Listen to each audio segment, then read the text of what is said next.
টোটো দিয়ে তো নেমে পড়েছি আর এখন সোজা চলে যাচ্ছি মন্দিরের দিকে।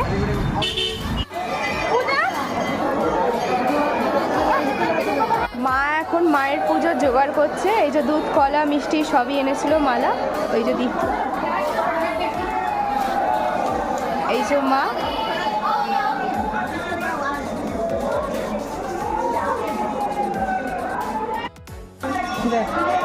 মারবো। হ্যাঁ এখান থেকে এখান থেকে ওটাও তো ছেড়ে দাও, মারছি দাদা আমার সামনে।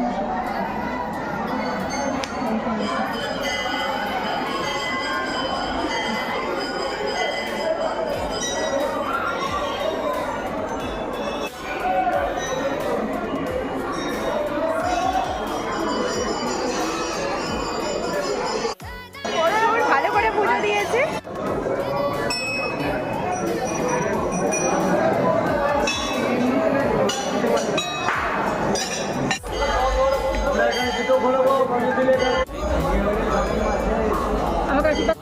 ওদেরকে তো দিয়ে দিয়েছি, এখন আমি করবো। আমার ধরো না, আমি করতে পারবো না।